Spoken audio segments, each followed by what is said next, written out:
Hi friends, రాజధాని ఢిల్లీలో కర్తవ్య పథ్లో జరిగిన గణతంత్ర దినోత్సవ వేడుకలలో శకటాలు అత్యద్భుతంగా ప్రదర్శించారు.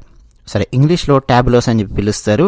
వాటిలో కొన్ని శకటాల గురించి మనం మాట్లాడుకునే ప్రయత్నం చేద్దాం. ముందు మన ఆంధ్రప్రదేశ్ శకటం ఏటి కొప్పాక బొమ్మల శకటము ప్రత్యేక ఆకర్షణగా నిలిచింది. సాధారణమైన కర్రతో ప్రత్యేకమైన నైపుణ్యాన్ని ఉపయోగించి తయారు చేసే బొమ్మలు దేశ విదేశాలలో ఆదరణ చూరగొన్నాయి. ఇలాంటి బొమ్మలతో తయారైన ఏటి కొప్పాక శకటం, అందులో గణేశుడు, వెంకటేశ్వర స్వామివారు ప్రత్యేకమైన ఆకర్షణగా నిలిచారు. పర్యావరణ రహితమైన సహజ సిద్ధమైన వనరులతో తయారయ్యే ఏటి కొప్పాక బొమ్మలు ఆంధ్రప్రదేశ్ కళాకారుల యొక్క సృజనాత్మకతకు మారు పేరుగా నిలిచాయి. బొమ్మలమ్మ బొమ్మలు అని చెప్పి తెలుగులో సాగే పాటతో ఢిల్లీలోని కర్తవ్య పథ్లో సాగినటువంటి ఏటి కొప్పాక బొమ్మల శకటం చాలా అద్భుతంగా ఉంది.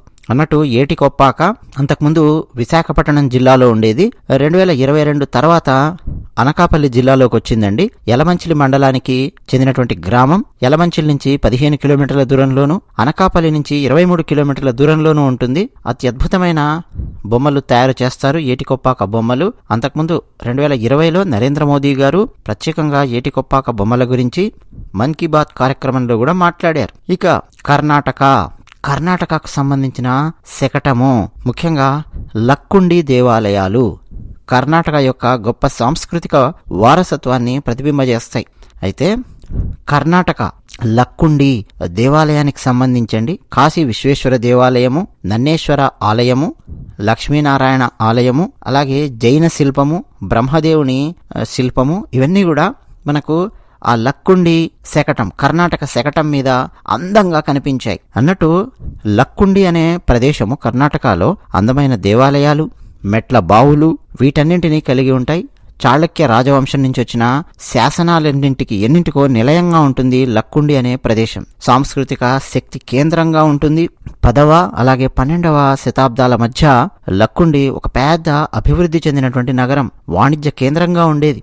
ఈ నగరాన్ని ఎన్నో రాజవంశాలు పరిపాలించాయి. అందులో ముఖ్యంగా చాళుక్యులు లక్కుండి నగరాన్ని వాస్తు కళకు, శిల్పానికి ఒక స్వర్గధామంగా మార్చారు. లక్కుండిలో 50 దాకా దేవాలయాలున్నాయి. వాటిలో ఎక్కువ భాగం దేవాలయాలు పరమశివునికి సంబంధించిన దేవాలయాలు. అలాగే 101 మెట్లు ఉన్నటువంటి బావులు ఎన్నెన్నో ఉన్నాయి. 29 దాకా అక్కడ శాసనాలు లభించాయి. సో ఇక్కడి కళ, సంస్కృతి, వాస్తు, శిల్పము ఇవన్నీ అండి కళ్యాణి చాళుక్యుల యొక్క గొప్పతనానికి నిదర్శనం.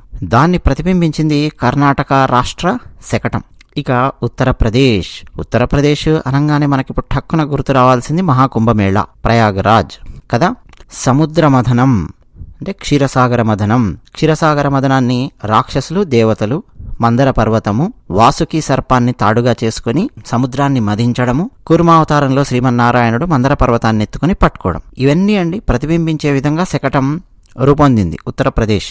అంతేకాకుండా ఉత్తరప్రదేశ్ శకటం ముందు మనకు అమృత కలశం కనిపిస్తుంది. అమృత భాండం నుంచి బయటికి ఒలుకుతూ ఉన్నట్టుగా అత్యద్భుతంగా తయారు చేశారు. అంతేకాకుండా పవిత్ర త్రివేణి సంగమం, అక్కడ స్నానాలు చేస్తున్న పవిత్రమైన సాధువులు, సంతు పురుషులు, వీరందరూ మనకు ఆ శకటం మీద కనిపిస్తారు. అంతేకాకుండా ఆ శకటము ప్రయాగరాజులో కొనసాగుతున్న మహాకుంభమేళాను తలపిస్తూ విరాసత్, వికాస్ ఈ రెండింటి సంగమంగా అత్యద్భుతంగా ఆ శకటం కనిపించింది. అంటే మొత్తం ఆ శకటం మీద చూస్తే భారతీయ ఆధ్యాత్మికత, పురాణాలు, పవిత్రమైన స్థలము, తీర్థయాత్ర ఇవన్నీ కూడా కనిపించాయి.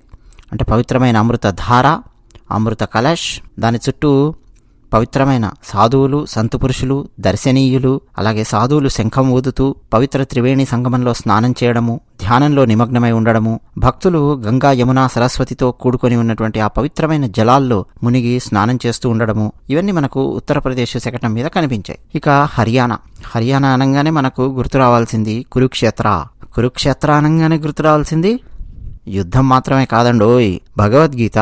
మన ఉపనిషత్తుల సారమైన భగవద్గీతను శ్రీకృష్ణ పరమాత్మ అర్జునుడికి బోధించాడు. అదిగో సరిగ్గా ఆ శిల్పాలను తలపిస్తూ ఉన్న విధంగా హర్యానా శకటం తయారయ్యింది. కురుక్షేత్రంలో కౌరవులకు, పాండవులకు మధ్య జరిగిన యుద్ధం యొక్క ఆరంభంలో భగవద్గీత సందేశాన్ని శ్రీకృష్ణ పరమాత్మ అర్జునుడికి అందిస్తూ ఉన్న ఆ శిల్పాన్ని అత్యద్భుతంగా చూపిస్తూ హర్యానా శకటం రూపుదిద్దుకుంది. అంతేకాదు జ్యోతిసార్ అంటే ఒక సందేశం ఎలా అందింది, పరమాత్మ యొక్క సందేశం ప్రపంచానికి అన్న విషయాన్ని నొక్కి చెబుతూ ఆ శకటం అనేది తయారయ్యింది. అన్నట్టు ప్రస్తుతం అండి కురుక్షేత్ర ఆ నగరంలో ఉన్న జ్యోతిసర్ ఒక పుణ్యక్షేత్రం. మీరు కూడా ఎప్పుడైనా కురుక్షేత్రకు వెళ్తే జ్యోతిసర్ చూడొచ్చు. ఇక అంతేకాకుండా హర్యానా యొక్క శకటంలో ఆ రాష్ట్రంలోని చారిత్రాత్మకమైన ప్రాంతాలను, గ్రామీణ ప్రాంతాలను, బాగా అభివృద్ధి చెందిన పారిశ్రామిక ప్రాంతాలను అన్నింటినీ కలిపి ప్రదర్శించారు. సాంకేతిక ఆవిష్కరణలు, మహిళా సాధికారకత,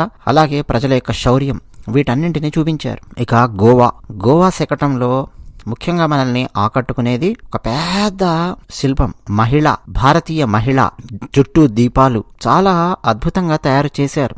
అంటే దివాజా ఉత్సవము అని చెప్పి చేస్తారు గోవాలో. ఆ ఉత్సవాన్ని సూచిస్తూ మట్టి దీపాలను అత్యద్భుతంగా తయారు చేశారు.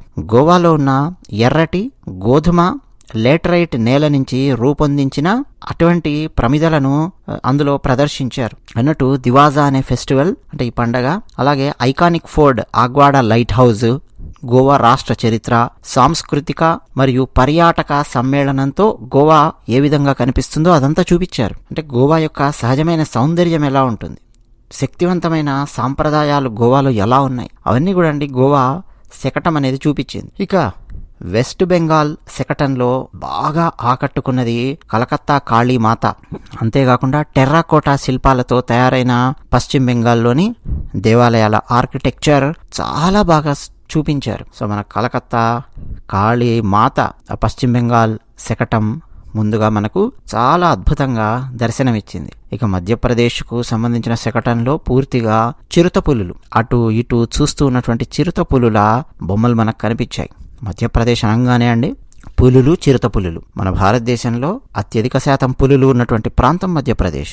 చిరుతపులులను ఈసారి అందంగా తీర్చిదిద్ది అటవీ శాఖ, మధ్యప్రదేశ్కు సంబంధించిన అటవీ శాఖ, అలాగే చిరుతపులుల సంరక్షణకు సంబంధించినటువంటి శిల్పాలు అవన్నీ కూడా పెట్టి శకటాన్ని తయారు చేశారు. ఇక గుజరాత్ శకటము స్వర్ణిం భారత్ విరాసత్ ఔర్ వికాసత్ అని చెప్పి ఏదైతే ఒక టైటిల్ ఇచ్చి ఆ టైటిల్ మీదుగా శకటాలు తయారు చేయమని చెప్పి ఈసారి ఇచ్చారో కరెక్ట్గా అండి గుజరాత్ అందులో ఉన్నటువంటి దేవాలయాలను, అక్కడి ఆధ్యాత్మికతను, సహజమైన సౌందర్యాన్ని కలగలిపి అద్భుతంగా గుజరాత్ శకటాన్ని తయారు చేశారు. ఇక త్రిపుర ఈశాన్య రాష్ట్రాలలో ఒకటి. ఆ త్రిపురకు సంబంధించి 14 మంది దైవాలు, ప్రత్యేకంగా త్రిపురలో పూజించే 14 దేవతామూర్తులు, వాటిని సూచించే విధంగా అత్యద్భుతమైన విగ్రహాలు తయారు చేశారు. ముఖ్యంగా 14 విగ్రహాలను తయారు చేశారు మీరు కనుక త్రిపుర శకటాన్ని గమనిస్తే. అంతేకాకుండా ఖర్చీ పూజ అని త్రిపురలో చేస్తారు.